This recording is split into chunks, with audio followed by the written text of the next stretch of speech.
Question विचारतोय अ ट्रॅपोजोडल channel 2.5 metre wide, याचा अर्थ बी इज इक्वल टू किती दिला आहे 2.5 मीटर. साईड स्लोप दिला आहे तुम्हाला 1.5 ओरिजेंटल टू 1 व्हर्टिकल. तो साईड स्लोप जर का समजा तुम्हाला काय दिलं आहे 1.5 ओरिजेंटल टू 1 व्हर्टिकल, याचा अर्थ असा निघून येतो बाळांनो एन बराबर ओरिजेंटल बाय व्हर्टिकल. एन आहे 1.5, 1 म्हणजे 1.5 काय झाला आपला एन झाला. कॅरी द डेप्थ किती आहे 1.2 मीटर आहे. तो डेप्थ जर का 1.2 तर डी लिहितो याला मी 1.2 metre. If channel bed slope 0.0050, bed slope म्हणजे यस 0.0050, ठीक आहे असं दिलेलं आहे.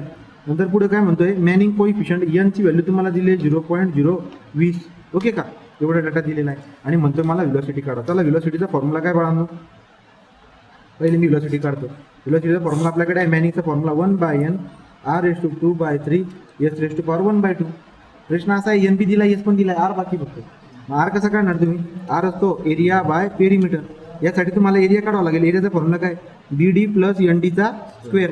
मग बी किती दिलाय बाळांनो, दिलाय त्यांनी बी 2.5, डी किती दिलेला आहे 1.2 प्लस एन किती दिलेला आहे 1.5, डी किती दिला आहे 1.2चा वर्ग. बरोबर, याचं उत्तर किती येतं, इथं मॅक्रोट उत्तर काढा. इथे 5.16 मीटरचा स्क्वेअर हा झाला आपला एरिया. एरिया झाला. पेरीमीटर काढा. पेरीमीटर काय असतो बी प्लस 2d अंडररूटमध्ये 1 प्लस एनचा स्क्वेअर. मग बी किती दिला आहे त्यांनी तुम्हाला 2.5, डी किती आहे 2 इंटू 1.2 अंडररूटमध्ये 1 प्लस एनची व्हॅल्यू 1.5चा वर्ग. जरा नीट करा आणि सांगा किती येते पेरीमीटर 6.83. तो 6.83 जे आहे हे काय झालं आपलं पेरीमीटर. तो एरिया झाला, पेरीमीटर झाला. आता काढणार आपण ॲडव्होकेट रेडियस. काय काय 5.16 एरिया बाय पेरीमीटर ना, 5.16 डिवाइड बाय 6.83 किती आला 0.755 मीटर. हा झाला तुमचा आर. जर आर आला तर बाळांनो आता व्हेलॉसिटी काढणं काही मुश्किल नाही आहे.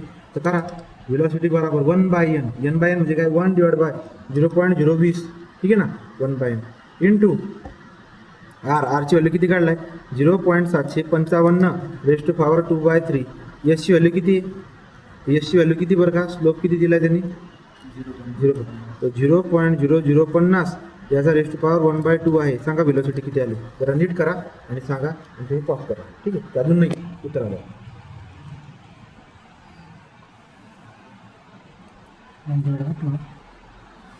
2.93 मीटर पर सेकंड ही झाली व्हेलॉसिटी. जर व्हेलॉसिटी झाली तर याच्या पुढचा डिस्चार्ज पण लगेच काढता येतो आपल्याला. कसं काढणार, तो 2 नंबर आहे डिस्चार्ज. डिस्चार्ज कसं काढणार, त्यांनी काही इकॉनॉमिकल डिझाईन नाही सांगितली आपल्याला, नॉर्मल डिझाईन.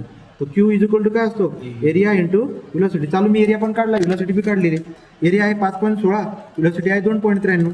तो 5.16 इंटू 2.93 किती आला डिस्चार्ज 14.60 मीटर क्यूब पर सेकंड. तर 2 तर आपले झाले.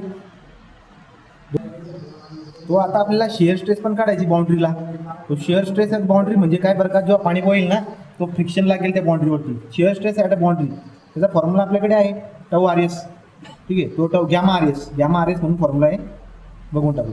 Shear stress is equal to gamma into RS हा फॉर्म्युला आपल्याला दिसायला भेटतो. टाका आता गॅमा किती, आर किती, एस किती. पाण्याचा गॅमा किती असतो 9810. आर किती काढला तुम्ही, आर किती काढला 0.755 किंवा 56, 0.755, ठीक आहे. आणि एस किती, बेड स्लोप किती घेतला, एस किती काढला 0.0050. तो 0.0050 सांगा बळा होता किती 37 किती आला 37 न्यूटन पर मीटर स्क्वेअर, ओके. 37 न्यूटन पर मीटर, 37.08 आहे, ठीक आहे चालेल.